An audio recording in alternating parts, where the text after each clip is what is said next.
What's good, everybody? It's your boy, O'Shea Duke Jackson, back at it again with another episode of The Celebrity Junk. Brother Nathaniel sent me this particular story today. And to be fair, I've seen it trending amongst the brothers on Facebook, or what I call the black sector of Facebook. And it is indeed a sad story. And it deals with this young lady here that you see in the photo. I believe her name is Ania. She is a high school senior. I don't know where she is from, but somewhere in the South. And she was going to prom. She was a straight A student, where she decided to take a picture with these guns. Okay. And we'll try to blur out the guns there so that YouTube won't demonetize it. But her and this other brother, with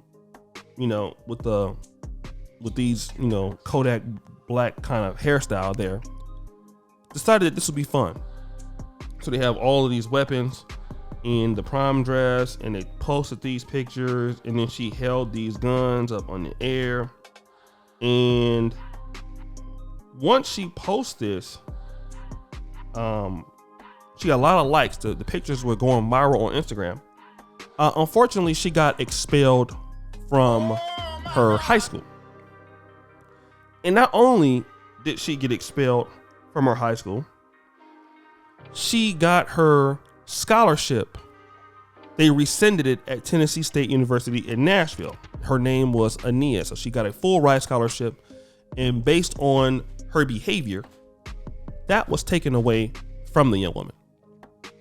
And when I look at this, I think back to my own personal life, and I think about young men and young women that I know in the black community who had a lot of intelligence, who had a lot to offer the world, but because in certain aspects of the black community, being smart was not really cool, the dumber crowd is who influenced the mindset, even for me.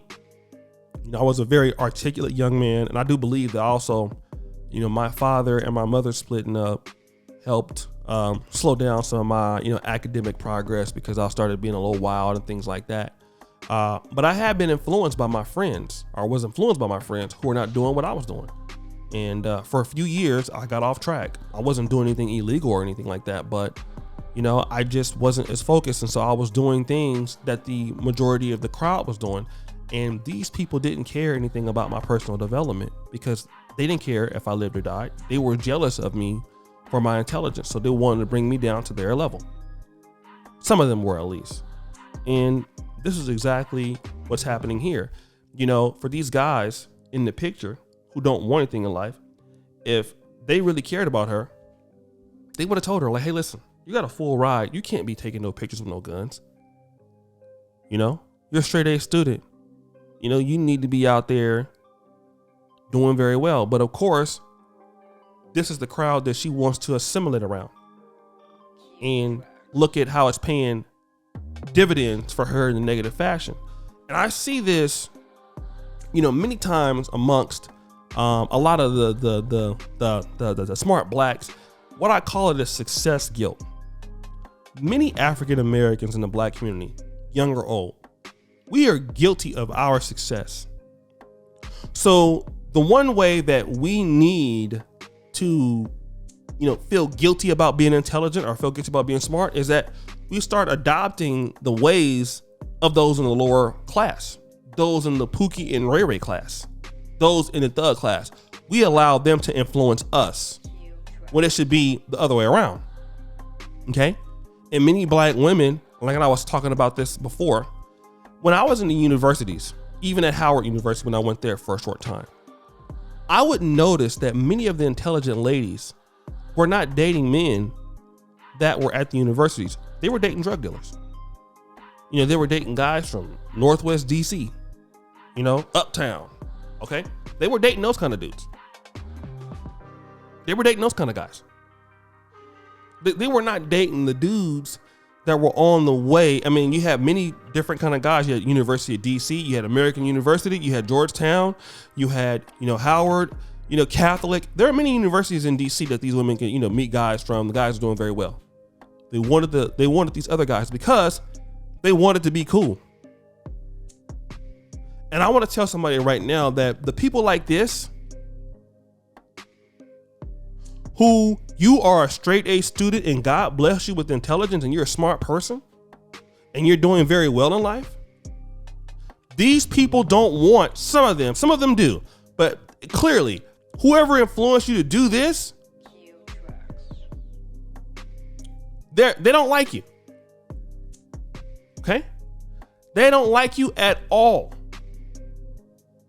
And what's going to happen is, if something happens to you, they don't laugh at it. Oh man, you lost your scholarship? You're going to be over here with me. Then what's going to happen? She's going to get pregnant by one of these kind of guys and lose everything. What do we call it in Cali? We call these kind of people crash dummies. Okay? A crash dummy. You let somebody trick you out of your life because you do something stupid because you're a crash dummy. The other guy ain't got nothing to live for, but you're a crash dummy. And if this young lady is smart, you better go to continuation school, you better finish school, and then you better take your ass to junior college, whatever you gotta do, and you better get the hell up out of wherever you from, and then you better go out there and you better be successful in life. You already lost one scholarship, the next time you're gonna lose your life, or you lose your freedom. And I'm telling that to anybody. And you guys think that it's just high schoolers that go through this. You got grown men 30, 40, and 50 still trying to be from the streets.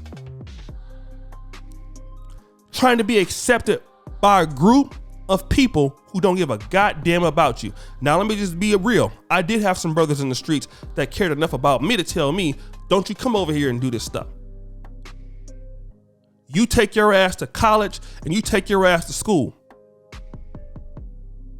And a lot of brothers that's in the streets, they would never let their girlfriend go into college get involved with something like this. But it's a new day now. Everybody ain't the same. Because you do have some honorable people in the streets that at least tell you that you don't want to deal with this. Go to college and be somebody. I might need you one day. I might need you one day. You don't need to be over here dealing with this kind of stuff. Because you put somebody in that environment, how they going to grow? But nope, let's keep it real. And I got to give a shout out to my cousin, who I don't want to mention his name, you know what I'm saying? But he's from Atlantic Drive Crip. All right. And I love him to death. Right now, he's experiencing some tough times right now.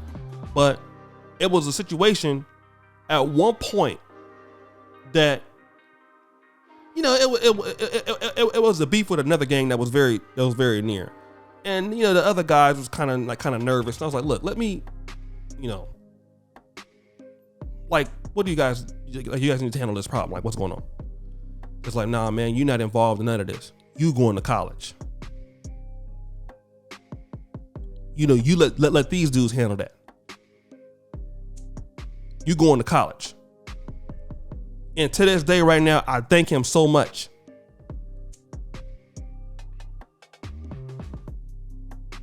To this day right now, I thank him so much. He's like a brother to me. And I'll just say his name is Mill in a way, okay? I'll put it out there.